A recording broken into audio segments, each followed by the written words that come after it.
Good morning વિદ્યાર્થી મિત્રો. Chapter 8 માનવ સ્વાસ્થ્ય અને રોગો. હવે એની અંદર મિત્રો આપણે રોગ પ્રતિકારક ક્ષમતા કે આપણી રોગ પ્રતિકારક શક્તિ વિશે સંપૂર્ણપણે ચર્ચા પૂર્ણ થઈ.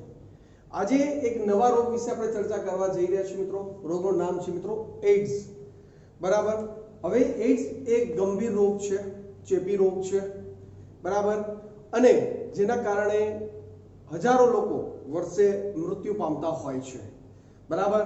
તો એવા રોગ વિશે આજે આપણે ચર્ચા કરવા જઈ રહ્યા છીએ. બરાબર. દરેક પોઈન્ટ ઉપર ધ્યાન આપજો મિત્રો. 100% આ રોગ અહીંયા તૈયાર થઈ જશે. બરાબર. જો એઇડ્સ તો કે એનું પૂરું નામ શું છે મિત્રો? તો કે એક્વાયર્ડ ઇમ્યુનોડેફિશિયન્સી સિન્ડ્રોમ.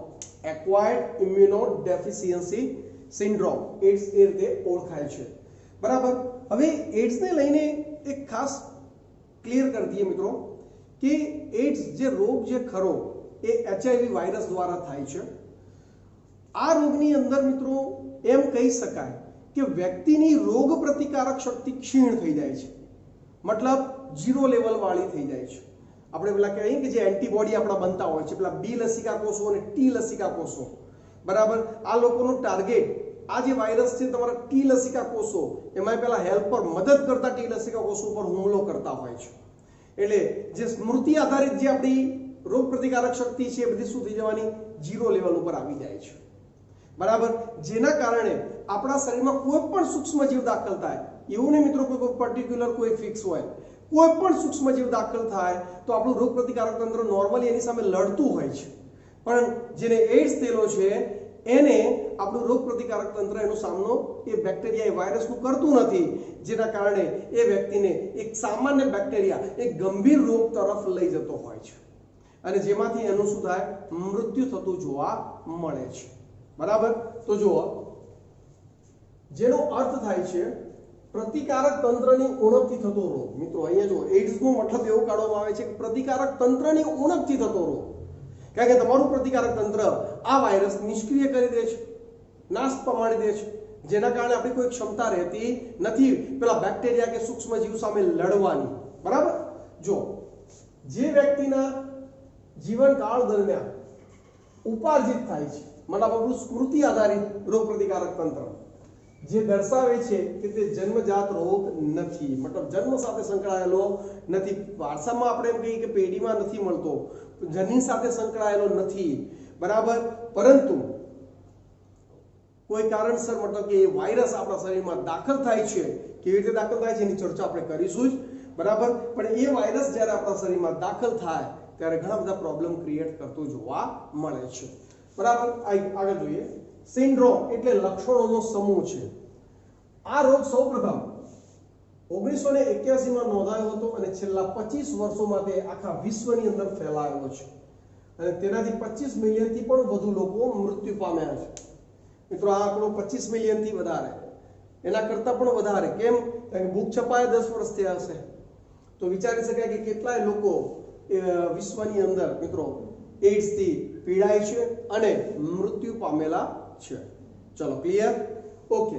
હવે આ જે એઇડ્સ જે ખરો મિત્રો હ્યુમન ઇમ્યુનોડેફિશિયન્સી વાયરસ HIV. બરાબર. HIV હ્યુમન ઇમ્યુનોડેફિશિયન્સી વાયરસ, જેને HIV થી આપણે આ રોગ થતો હોય છે. જે રિટ્રો વાયરસ સમૂહનો વાયરસ છે મિત્રો, વારંવાર આવી ચર્ચા આવતી હોય છે. તો કયા? તો કે રિટ્રો વાયરસ સમૂહનો વાયરસ છે જે આવરણથી રક્ષિત આરએનએ જનીન દ્રવ્ય ધરાવે છે. જે આવરણથી રક્ષિત આરએનએ જનીન દ્રવ્ય ધરાવે છે. હવે આ માહિતી એનસીઈઆરટીમાં છે જ, પરંતુ આ ડાયાગ્રામ આપણને આપ્યો નથી, તો એનું નોલેજ આપણે લેવું જરૂરી છે મિત્રો એક્સ્ટ્રા પોઈન્ટમાં. બરાબર. અહીંયા ખાસ એટલું યાદ રાખજો મિત્રો કે અહીંયા તમે જોઈ શકો છો સિંગલ સ્ટ્રેન્ડ આરએનએ. બરાબર. જે હાલ ઉલ્લેખ કર્યો કે આરએનએ જનીન દ્રવ્ય તરીકે ધરાવે છે. હવે એની ફરતે રક્ષણાત્મક આવરણ, જો પહેલા તો બે પ્રોટીન આવરણો આ છે. એક અંદરનું પ્રોટીન આવરણ જેને P24 અને એક બહારનું બ્લેક કલરનું જે પ્રોટીન આવરણ મેં બતાવેલું છે મિત્રો એને P17 વડે દર્શાવવામાં આવે છે. P17 કહે છે. અંદરનું પ્રોટીન આવરણ P24, બહારનું P17 એટલે કે 17. બરાબર. હવે એની ફરતે પણ તમે જુઓ મિત્રો લિપિડ લિપોપ્રોટીનનું એક આવરણ જોવા મળે લિપોપ્રોટીન લિપિડ મિત્રો આપણે યાદ કરો દ્વિસ્તરીય લિપિડ કોષરસ પટલ બંધારણ યાદ છે કે નહીં તો એ દ્વિસ્તરીય લિપિડ છે મિત્રો રેડ કલરથી મેં દ્વિસ્તરીય લિપિડ દર્શાવેલું છે બરાબર અને આ લિપિડની અંદર જે પ્રોટીન અણુઓ ગોઠવાયેલા છે એ પાછા બે પ્રકારના છે લિપિડની અંદર ખૂંપેલા હોય કોષરસ પટલમાં ખૂંપેલા હોય દ્વિસ્તરીય લિપિડમાં ખૂંપેલા હોય એ પ્રોટીન મિત્રો કયા તો કે ગ્લાયકોપ્રોટીન 41 છે જો આ બ્લુ કલરથી મેં દર્શાવ્યો છે ને એ ગ્લાયકોપ્રોટીન 41 છે બધા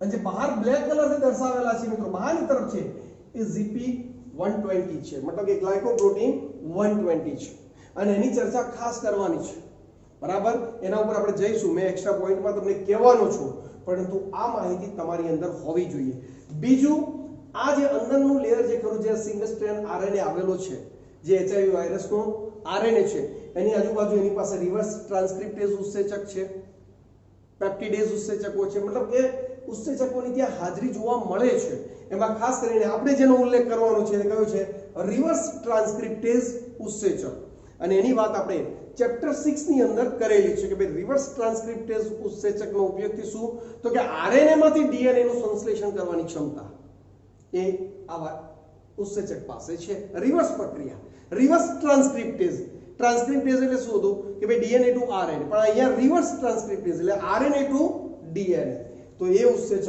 અહીંયા ખાસ એચઆઈવી વાયરસના અંદર હાજર જોવા મળે છે તો આ છે એક વાયરસનું સ્ટ્રક્ચર અને એનો ઉપયોગ આપણે કરવાના છે મિત્રો તો આ પણ તમે દોરી કાઢજો અને એને ખાસ યાદ રાખજો કે ભાઈ અંદરનું પ્રોટીન આવરણ તો કે P24 બહારનું પ્રોટીન આવરણ P17 બહાર આવરણથી રક્ષિત લિપિડનું આવરણ જેની અંદર પ્રોટીન ગોઠવાયેલા છે એટલે લિપોપ્રોટીન બી આપણે કહી શકીએ અંદરનો પ્રોટીન જે છે લિપિડમાં ખૂંપેલો છે GP41 મતલબ કે મેં અહીંયા લખી દીધું છે તમારે લખવા માટે ગ્લાયકોપ્રોટીન બરાબર અને બહાર GP120 એટલે કે ગ્લાયકોપ્રોટીન 120 ગોઠવાયેલો જોવા મળે છે ચલો ક્લિયર છે રેડી તો આ તે એક વાયરસનું બંધારણ જાણવાની જે અહીંયા આપણને ઉલ્લેખ કર્યો છે પણ વધારે માહિતી આપી નથી બરાબર આગળ એડ્સ ફેલાવા માટેના કારણો તો કે ચેપી વ્યક્તિ સાથેના જાતીય સંબંધી બરાબર ને મિત્રો કે કોઈ વ્યક્તિને એડ્સ થયેલો છે અજાણ છે એને આપણે ઓળખતા નથી જો એની સાથે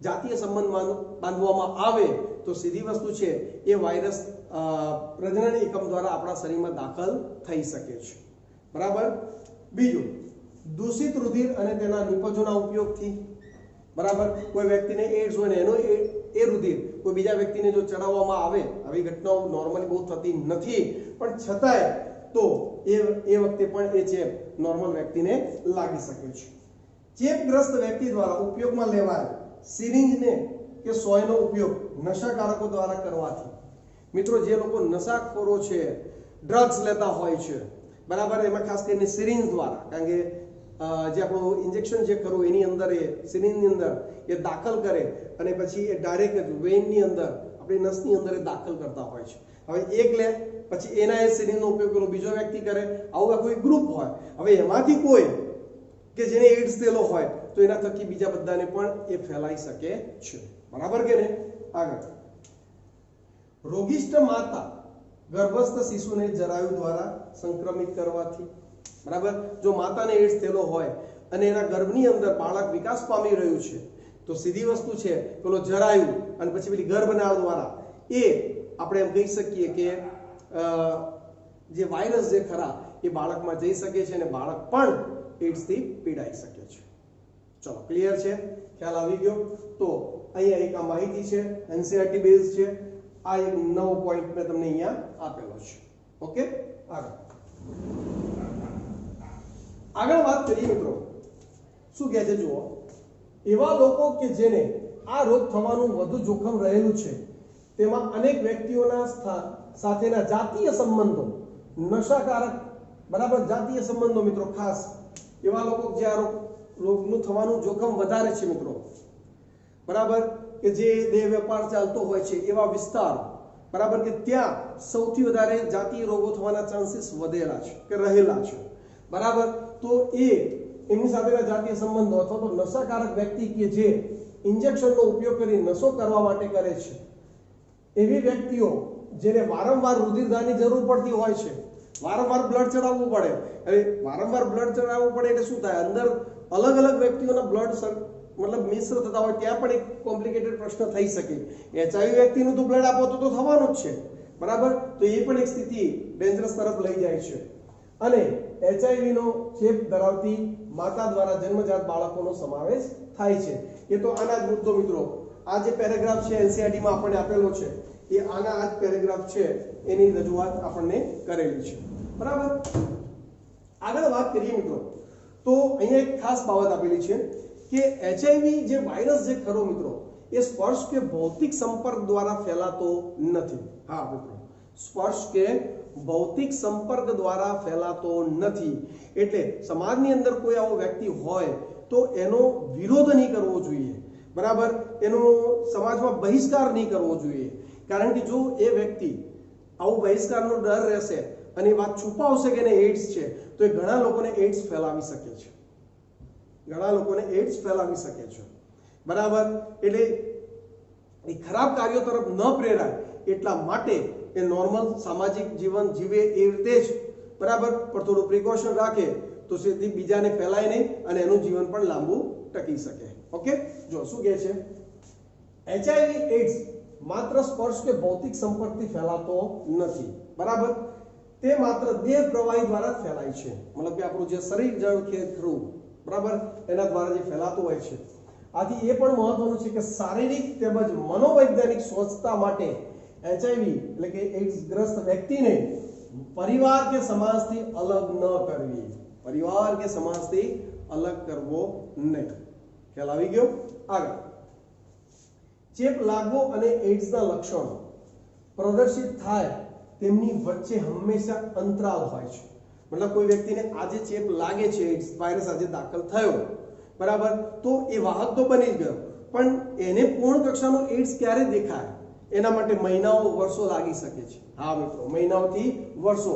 જો આ અવધિ અંતરાળ થોડાક મહિનાથી લઈ કેટલાક વર્ષો સુધી, સામાન્યતઃ 5 થી 10 વર્ષ સુધીનો હોઈ શકે છે.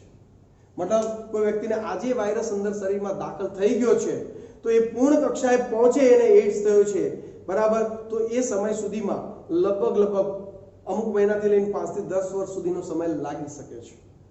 ખ્યાલ આવી ગયો? એટલે વાહક તરીકે તો એક છે જ, પણ સમય લેતો હોય છે એની અંદર પૂર્ણ કક્ષાના એડ્સ સુધી પહોંચવામાં, બરાબર. હવે મિત્રો અહીંયા એક ચાર્ટ આપેલો છે.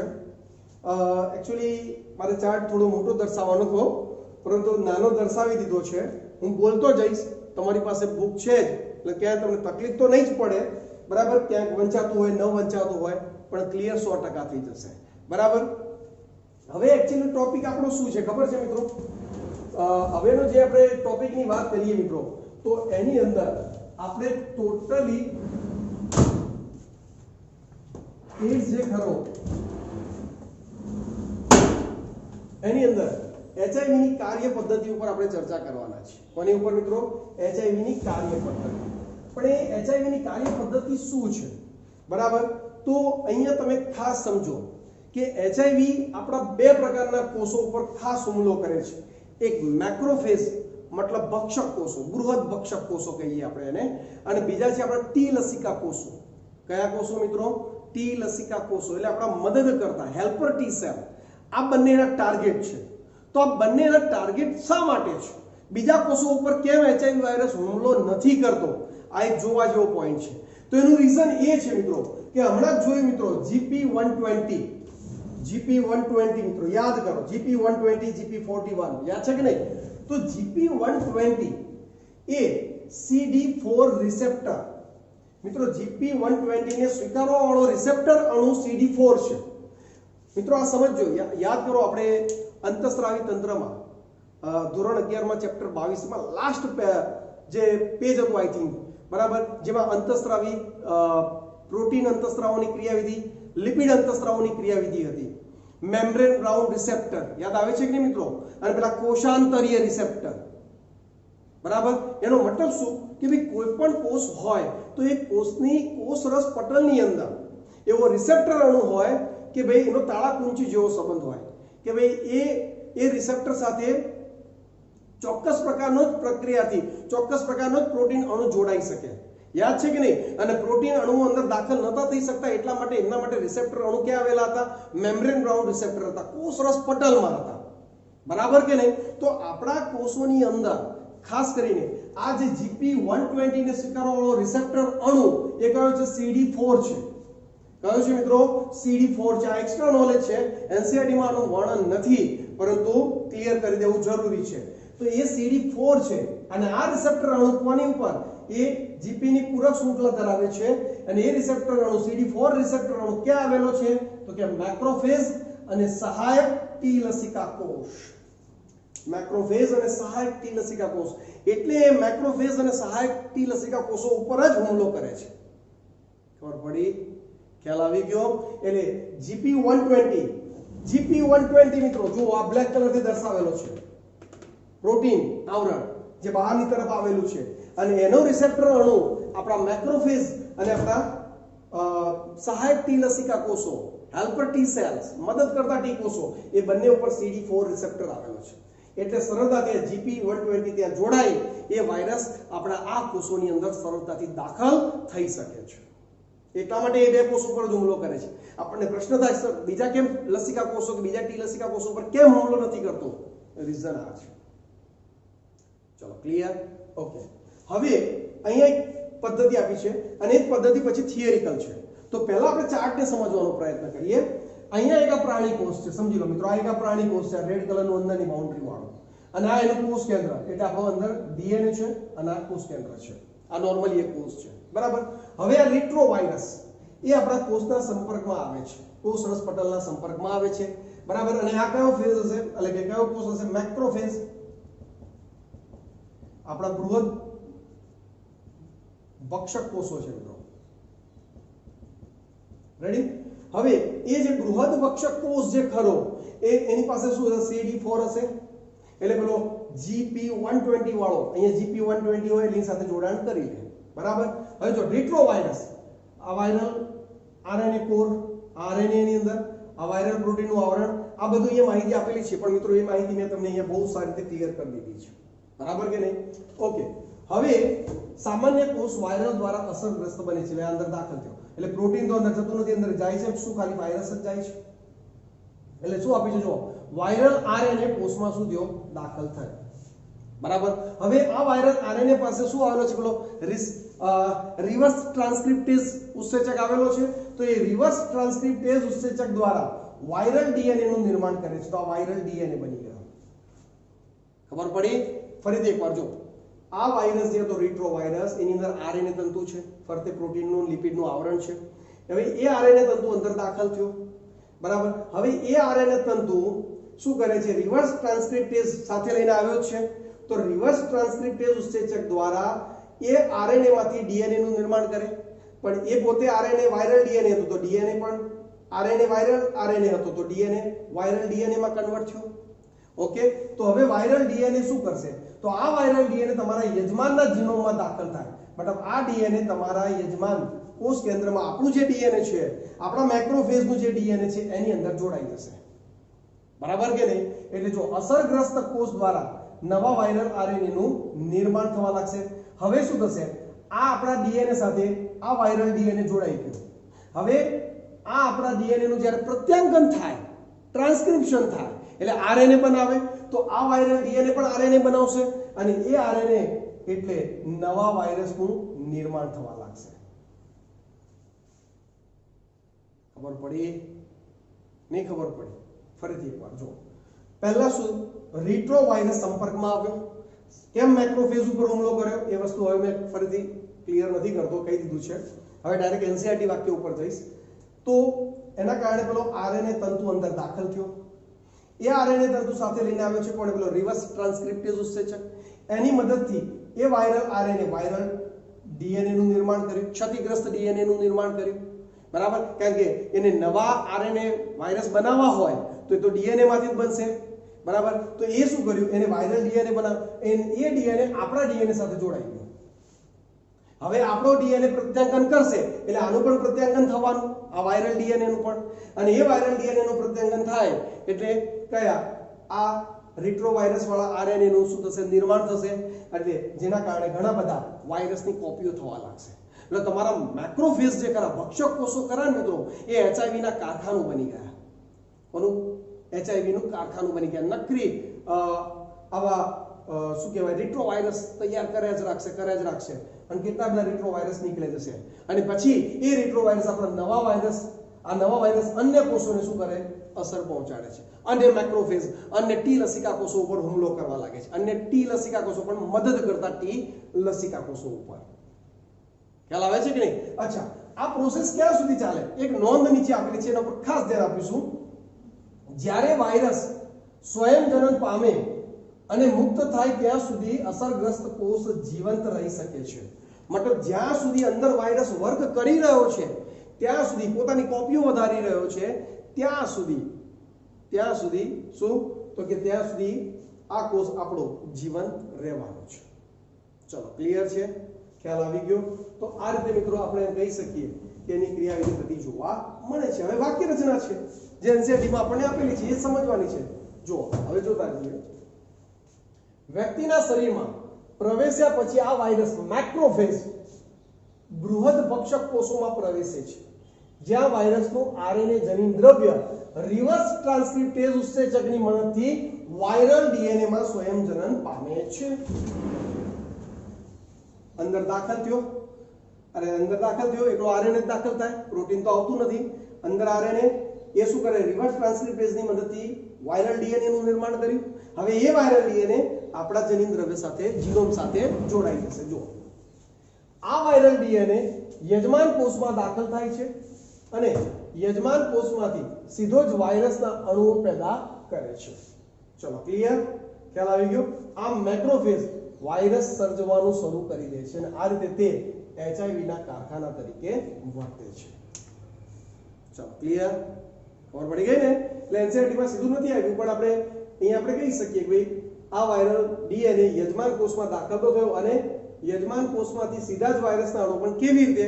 તો પહેલા ઇફેક્ટ કોને કરશે? આપણા ડીએનએ ને ઇફેક્ટ કરશે, આપણા જીનોમને, કોષ કેન્દ્રમાં એની સાથે જોડાઈ જશે વાયરલ ડીએનએ અને પછી એનું પ્રત્યાંકન થાય અને એમાંથી આરએનએ તંતુ બનવાના. તો એ વાયરલ ડીએનએ માંથી જે આરએનએ તંતુ બનશે બધા શું હશે? રિટ્રોવાયરસ તૈયાર થશે એમાંથી. બરાબર કે નહીં? ઓકે, જેના કારણે એચઆઈવી ના કારખાના તરીકે ઓળખાય છે. આ દરમિયાન એચઆઈવી મદદ કરતા ટી લસિકા કોષોમાં પણ પ્રવેશે છે. બરાબર? અને સ્વયંજનન પામી વાયરસની સંતતિઓ સર્જે છે. આ રીતે નવા સર્જાયેલા વાયરસ રુધિરમાં મુક્ત થાય છે, જે અન્ય મદદ કરતા ટી લસિકા કોષો, મિત્રો હેલ્પર ટી સેલ્સ પર હુમલો કરે છે. હવે તમે વિચારો, તમારા મેક્રોફેજ ટી લસિકા કોષો એટલે મદદ કરતા ટી લસિકા કોષો ઘટતા જાય એટલે આપણી રોગ પ્રતિકારક શક્તિ ક્ષીણ થતી જાય, જેના કારણે નાનામાં નાનો વાયરસ પણ આપણા શરીરમાં બીજો કોઈ દાખલ થાય તો બી આપણે બહુ વધારે બીમાર પડી જતા હોઈએ છીએ. કેમ? કારણ કે આપણી રોગ પ્રતિકારક શક્તિ રહી હોતી નથી. જો આવું વારંવાર થવાથી ચેપી વ્યક્તિના શરીરમાં મદદ કરતા ટી લસિકા કોષોની સંખ્યા ઘટે છે અને આ સમય દરમિયાન વ્યક્તિને લાંબા સમય સુધી, મિત્રો જો લક્ષણો આપ્યા છે, તાવ આવે, લાંબા સમય સુધી તાવ, મહિનાઓ સુધી, ઝાડા જે બંધ થવાનું નામ ન લે, તાવ બધા જ રિપોર્ટ કરાવી દીધા, ડેન્ગ્યુ, કોરોના, બરાબર, મેલેરિયા, પણ છતાંય તાવ એ બધા રિપોર્ટ નોર્મલ જ આવે પણ તાવ મટતો નથી. ઝાડા થઈ જવા, ઝાડા મતલબ ગમે તેટલી ટેબ્લેટ લો, ઝાડા મતલબ જે વધારે પડતા ઝાડા થઈ ગયા હોય એ કંટ્રોલમાં થાય નહીં. વજન ઘટે. હવે મિત્રો કોઈ એરોબિક્સ કરતું હોય કે કસરત કરતું હોય, ખોરાક પર કંટ્રોલ કર્યો હોય તો વજન એમ બી ઘટતું હોય, પણ આ કેવું અચાનક જ 10 થી 15% ઘટી જાય, કોઈ રિઝર્વ વગર, મતલબ 5-7 કિલો 8 કિલો એમ જ ઘટી જતું હોય સીધું જ. બરાબર? કે જેમાં એને ન તો કોઈ ખોરાક ઉપર કંટ્રોલ કર્યો હોય કે ન તો કોઈ એક્સરસાઇઝ કરતા હોય, તો એવી સ્થિતિની વાત કરી છે. તો આ મુખ્ય લક્ષણો કે તાવ, ઝાડા, વજન ઘટે જેવી સમસ્યાઓનો સામનો કરવો પડે છે. આગળ, મદદ કરતા ટી લસિકા કોષોની સંખ્યા ઘટવાને કારણે વ્યક્તિ બેક્ટેરિયા, ખાસ કરીને માઇકોબેક્ટેરિયમ, વાયરસ, ફૂગ તેમજ ટેક્સોપ્લાઝમા જેવા પરોપજીવીઓનો ચેપનો શિકાર બની શકે છે. મતલબ કે કોઈ પણ તમે જુઓ, બેક્ટેરિયા, વાયરસ, બરાબર, ફૂગ, બધા કોઈ પણ પ્રકારના તમારા શરીરમાં દાખલ થાય તો એ ડિસ્ટર્બ કરી શકે છે. બરાબર? રોગીની પ્રતિકારકતા એટલી ઘટી જાય છે કે તે આવા ચેપથી પોતાનું રક્ષણ કરવા માટે કેવું બની જાય? અસમર્થ બની જતો જોવા મળે છે. ચલો, ક્લિયર છે વિદ્યાર્થી મિત્રો? બરાબર ને? વિદ્યાર્થી મિત્રો, હવે આપણે જોઈએ એડ્સનું નિદાન. બરાબર. તો એડ્સના નિદાન માટે વ્યાપક રીતે ઉપયોગમાં લેવાતી કસોટી એટલે એલિઝા, એન્ઝાઇમ લિંક્ડ ઇમ્યુનોસોર્બન્ટ એસે. પૂરું નામ છે એનું એન્ઝાઇમ લિંક્ડ ઇમ્યુનોસોર્બન્ટ એસે, એલિઝા તરીકે એને ઓળખવામાં આવે છે મિત્રો. ફૂલ ફોર્મ પૂછાઈ શકે છે. બીજું એક બીજો પણ ટેસ્ટ છે કે જે પહેલા યુઝ થતો હતો, હવે ઓછી માત્રામાં, પણ અહીંયા આપણે ખાસ એનો ઉલ્લેખ કરીશું. Western blot test, WB test, એનો ઉપયોગ પણ કરી શકાય છે એડ્સના નિદાનમાં કે ભાઈ કોઈ વ્યક્તિને એડ્સ થયો છે કે નથી થયો. બરાબર. તો આપણને તો NCERT માં એક જ આપ્યું છે, એક જ યાદ રાખશો તો બી ચાલશે, એન્ઝાઇમ લિંક્ડ ઇમ્યુનોસોર્બન્ટ એસે, એલિઝા ટેસ્ટ. બરાબર. પણ એક ઓપ્શનલ સ્વરૂપે તમે WB ટેસ્ટ પણ યાદ રાખી શકો છો. એડ્સની સારવાર, તો અહીંયા એક પોઈન્ટ ઉલ્લેખ કર્યો છે મિત્રો, એન્ટી રિટ્રોવાયરસ. મતલબ રિટ્રોવાયરસ જે ખરો એનો વિરોધી શબ્દ એટલે એન્ટી રિટ્રોવાયરસ ઔષધો દ્વારા એડ્સનો ઉપચાર આંશિક રીતે થઈ શકે છે. મતલબ આંશિક રીતે, તમે જો આગળ વાક્ય બહુ સરસ મજાનું, આ દવાઓ રોગીના સંભવિત મૃત્યુને ટાળી શકે છે. સંભવિત મૃત્યુને ખાલી ટાળી શકે છે, પરંતુ રોકી શકતું નથી, જે અનિવાર્ય છે. મતલબ જેને એડ્સ થયો છે તો એને તમે આ ઔષધિઓનો ઉપયોગ કરશો તો એનું સંભવિત મૃત્યુ ટાળી શકો છો, રોકી શકતા નથી. મતલબ સમજી લો કે એ વ્યક્તિ 5, 7 કે 10 વર્ષની અંદર મૃત્યુ પામવાનો છે. બરાબર. અથવા તો 12 મહિના 2 વર્ષની અંદર, તો એ 10 વર્ષ સુધી, 12 વર્ષ સુધી, 15 વર્ષ સુધી મતલબ એનું આયુષ્ય ખેંચાઈ શકે છે, પરંતુ એને રોકી શકાતું નથી. એટલે એના મૃત્યુને રોકી નહીં શકાય. મૃત્યુ નિશ્ચિત છે. બરાબર. પણ પેલું વહેલા આવવાનું હતું, હવે મોડા આવશે. એટલે જે મૃત્યુ તો અનિવાર્ય છે. બરાબર. ઓકે. એડ્સને અટકાવવાના ઉપાયો, પ્રિવેન્શન ઓફ એડ્સ.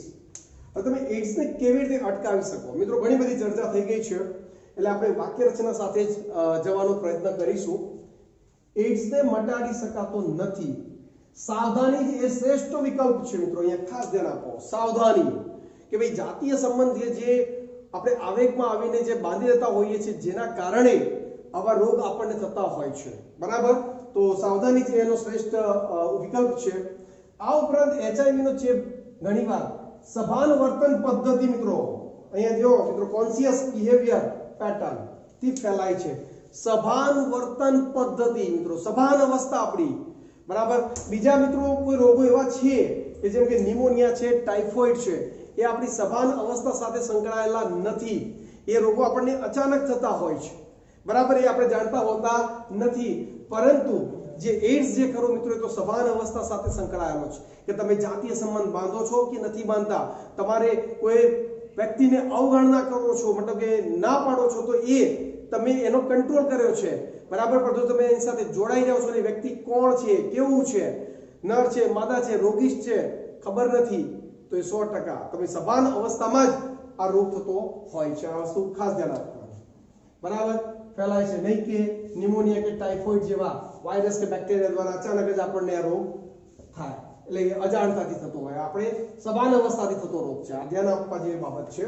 હા, એ વાત ઠીક છે કે રુધિરદાન મતલબ બ્લડ આપવાથી, નવજાત શિશુ માતામાંથી વગેરે ચેપ નબળી કે ઓછી દેખરેખને કારણે થઈ શકે છે.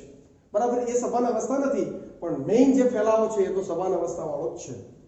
એકમાત્ર બહાનું અવગણના પણ હોઈ શકે છે, અને આ માટે સાચે જ કીધું છે, અવગણનાને કારણે ન મરો, ડોન્ટ ડાય ફોર ઇગ્નોરેબલ. બરાબર. અવગણનાને કારણે ન મરો. બરાબર. જ્યાં અવગણના કરવા જેવી છે તો ત્યાં અવગણના કરી દો, કે નહીં બસ. સંબંધની અંદર એક લિમિટેશન રાખો. કારણ કે એક સિમ્પલ વસ્તુ મિત્રો, જે જન્મ થયો છે એનો આગળ મેરેજ થવાના છે, એનો લાઈફ પાર્ટનર મળવાનો છે, તો યૌન સંબંધી બાબતે જો જાગૃતતા હશે તો આવા રોગોથી આપણે બચી શકીશું. આપણા દેશમાં રાષ્ટ્રીય એડ્સ નિયંત્રણ સંસ્થાઓ, national AIDS control organization NACO અને અન્ય બિન સરકારી સંસ્થાઓ જે નોન ગવર્નમેન્ટ ઓર્ગેનાઇઝેશન NGO તરીકે આપણે ઓળખીએ છીએ, એ પણ લોકોમાં એડ્સની જાગૃતિ લાવવા માટે ખૂબ જ કાર્યરત રહેલા છે. બરાબર. એટલે તો માહિતીલક્ષી છે બંને સંસ્થાઓ, યાદ રાખજો મિત્રો ખાસ. એક national AIDS control organization NACO, ઘણીવાર ક્રિકેટરો તમને રેડ રિબન સાથે જોવા મળતા હશે, અને નોન ગવર્નમેન્ટ ઓર્ગેનાઇઝેશન NGO જેને આપણે કહીએ છીએ, તો એ લોકોમાં એડ્સની જાગૃતિ લાવવા માટે ખરેખર ખૂબ જ કાર્યશીલ હોય છે, બરાબર. હવે લાસ્ટ પેરેગ્રાફની અંદર મિત્રો એવી જ એક વાત કરેલી છે, અહીંયા જુઓ, WHO પણ વર્લ્ડ હેલ્થ ઓર્ગેનાઇઝેશન પણ HIV ચેપનો ફેલાવો અટકાવવા માટે સંખ્યાબંધ કાર્યક્રમો યોજે છે. એ કાર્યક્રમોની અંદર કયા મુદ્દાઓ છે? બ્લડ બેંકના રુધિરને HIV મુક્ત કરવું. કોઈ વ્યક્તિને HIV થયેલો છે, જો એ બ્લડ ડોનેટ કરશે ને કોઈ વ્યક્તિને ચડાવી દેવામાં આવે તો 100% પેલા વ્યક્તિને થઈ શકે છે. સાર્વજનિક તેમજ ખાનગી હોસ્પિટલ અને દવાખાનાઓમાં ડિસ્પોઝેબલ સોય અને સિરિંજનો ઉપયોગ થાય તેવી વ્યવસ્થા કરવી. મિત્રો આ એક બહુ મહત્વનો પોઈન્ટ છે, કારણ કે પહેલાના સમયમાં મને યાદ છે કે જ્યારે અમે નાના હતા ત્યારે જે સોય કે સિરિંજ ઉપયોગ થતી એ શું થતું કે ભાઈ ઓકે એ વખતે સિટીની અંદર ગરમ મતલબ વેસલ્સની અંદર એ લોકો ઉકળતા પાણીમાં નાખી દે એટલે એની અંદર જે જીવજંતુઓ એમ મૃત્યુ પામતા, એટલે બીજાને ચેપ ન લાગી શકે.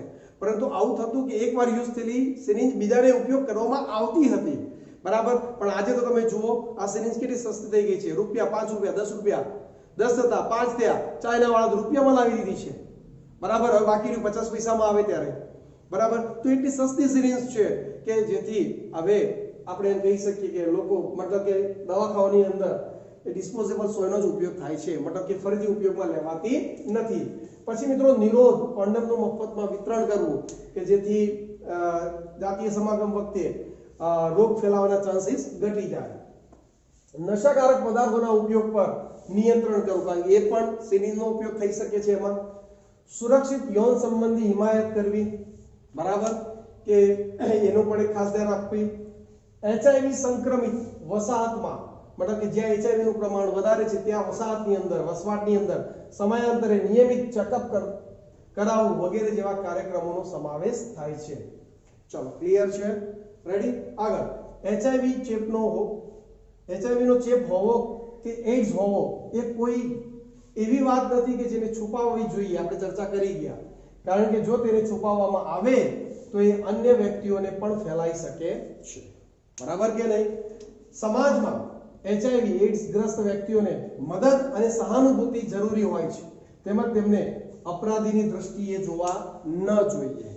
ખ્યાલ આવી ગયો? નહીં તો એ વધારે પ્રોબ્લેમ ક્રિએટ કરી શકે છે, એ વધારે લોકોમાં HIV ફેલાવી શકે છે. ખ્યાલ આવી ગયો કે નહીં? આગળ છેલ્લે, જ્યાં સુધી સમાજ તેને એક એવી સમસ્યા સ્વરૂપે નહીં જુએ કે જેનું સમાધાન સામૂહિક રીતે થઈ શકે છે, સામૂહિક રીતે બધા સાથે મળીને કરવાનું છે, ત્યાં સુધી રોગનો વ્યાપક સ્વરૂપે ફેલાવો અનેક ગણો થવાની સંભાવના છે, બરાબર. બધા લોકો સમાજના દરેક નાગરિકોએ ભણેલા અભણ પછી ડોક્ટર્સ બરાબર બધા લોકો સાથે મળીને જો એને યોગ્ય રીતે ધ્યાનમાં લેશે તો જ આ રોગથી ટોટલી છુટકારો આપણને મળશે. આ એક એવી વ્યાધિ છે જેનો ફેલાવો સમાજ અને ચિકિત્સક વર્ગના સહિયારા પ્રયાસથી રોકી શકાય છે, બરાબર. નહીં તો આ રોગનો બીજો કોઈ કંટ્રોલ છે નહીં. તો આ બધા જે મુદ્દાઓ છે એ ખાસ છેલ્લે આપણને આપેલા છે કે ભાઈ એડ્સ થયેલા વ્યક્તિનો વિરોધ નહીં કરો, પ્લસ તમે જાતીય સંયમતા રાખશો, બરાબર, અથવા તો જે રોગ થવાના ચાન્સીસ છે એવા પરિબળોથી દૂર રહેશો તો 100% એડ્સ જેવા ગંભીર બીમારીથી આપણે બચી શકીશું. ચલો ક્લિયર છે?